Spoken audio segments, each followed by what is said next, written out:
Kawasan Punggul Waterway di Singapura ini terus membangun perumahan-perumahan baru. Seperti yang Anda lihat ini, BTO flat, build to order. Jadi ini maksudnya apartemen dari pemerintah, atau di sini istilahnya HDB, Housing Development Board, yang seperti bisa Anda lihat sendiri, forum BTO flat from as low as 200,000. Walaupun ini nggak jaminan kalau ini bakal di kawasan ini, Punggul Waterway. Punggul Waterway ini seperti yang di video saya sebelumnya adalah man-made river, sungai buatan sepanjang 4,2 km, dan sepanjang itu banyak sekali perumahan-perumahan, kawasan perumahan, supermarket, minimarket, kemudian playground, dan macam-macam fasilitas. Dan masih banyak lagi perumahan-perumahan baru seperti yang Anda lihat tuh, yang akan segera dibangun. Ya, kalau pasaran BTO di Punggul Waterway ketika saya dulu beli di tahun 2012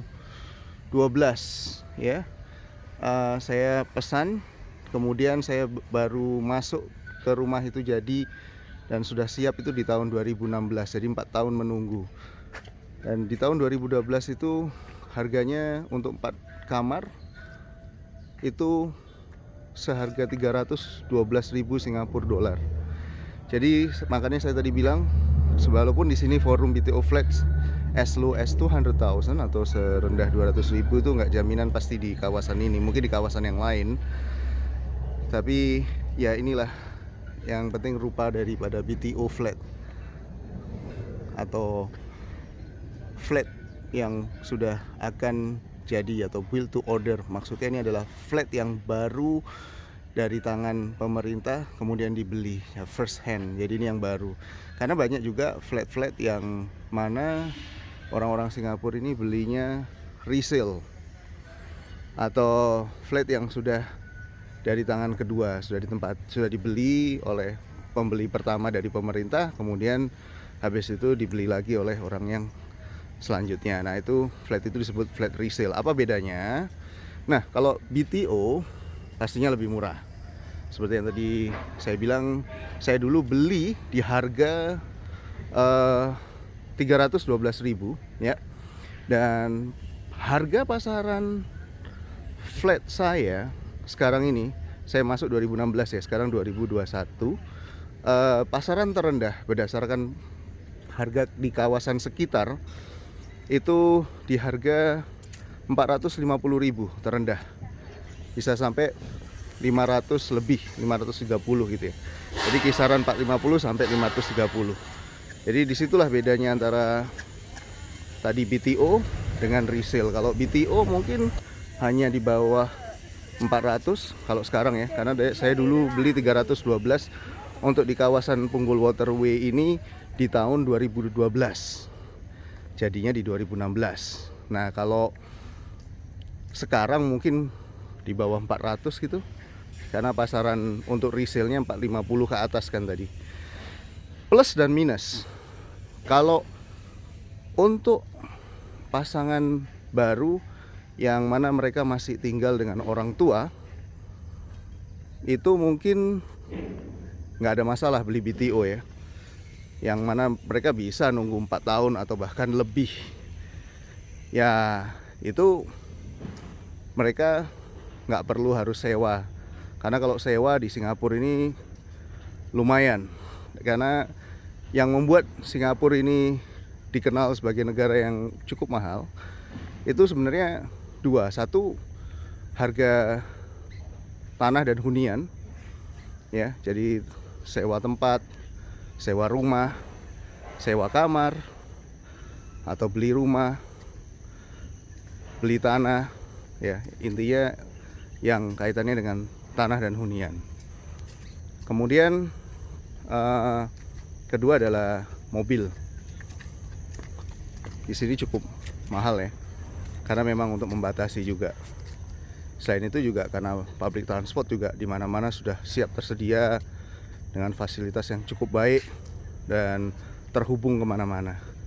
Jadi orang yang masih untuk membeli mobil atau ingin membeli mobil tentunya harus siap dengan pengorbanan harga yang cukup mahal.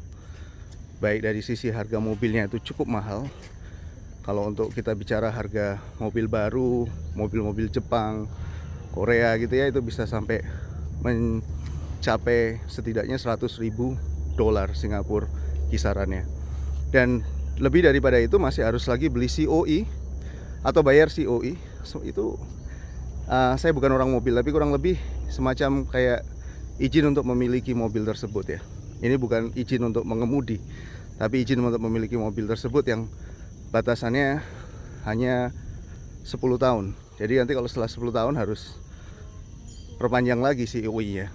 Dan itu pun juga cukup mahal. Oke, kita kembali ke tadi ya. Poin saya, perbedaan antara BTO dengan resale. Itu kalau misalnya tadi couple yang ada tempat tinggal untuk sama orang tua atau apapun itu, yang intinya dia nggak perlu bayar sewa, mungkin mereka willing untuk beli BTO. Jadi mereka nggak ada masalah nunggu 4 tahun ya, daripada harus bayar sewa di luar sampai sekitar 1 kamar saja. Itu pasaran antara 1 bulannya dari yang paling murah 700 sampai 900 dolar. Itu HDB ya. Untuk HDB apartment atau flat tadi yang baru saya tunjukkan, yang mana apartemen itu common apartment dengan fasilitas playground, ini semua cukup bagus juga ya. Nah itu sampai antara 700 sampai 900 dolar. Cuman ada lagi kondo dimana fasilitas lebih lengkap tentunya, dan itu dengan security, ada swimming pool. Nah kalau untuk itu lebih mahal lagi, bisa antara 1000-1100 ke atas per kamar ya. Ini saya bicara per kamar. Bayangkan jumlah itu kalikan 4 tahun.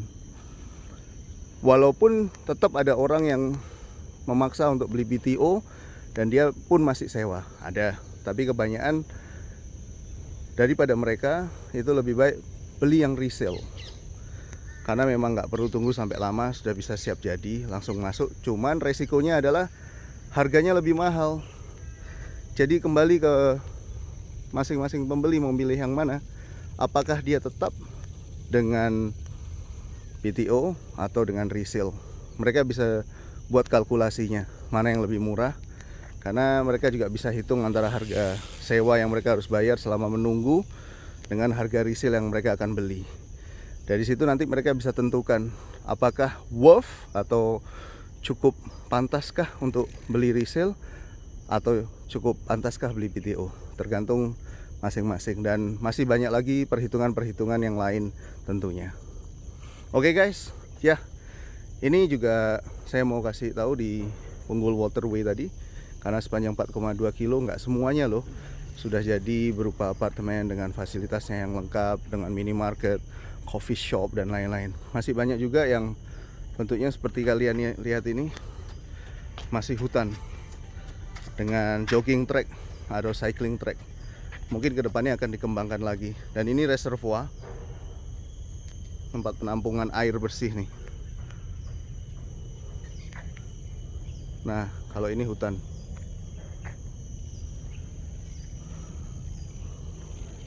Masih hutan belantara. Nikmatnya tinggal di Punggul Waterway itu ya, karena kita masih dekat dengan alam. Singapura sekalipun negara yang modern, masih banyak tempat-tempat alami yang masih dikonservasi, yang dijaga kelestariannya. Dan nggak usah jauh-jauh, belakang rumah saya atau mungkin 100 sampai 500 meter dari rumah saya kawasannya sudah seperti ini. Jadi kalau saya rindu dengan alam, jalan sebentar aja, sekalian jalan pagi untuk exercise. Well, that's pretty much about it yang aku mau share ke kalian. Semoga bisa menambah ilmu atau wawasan. See ya.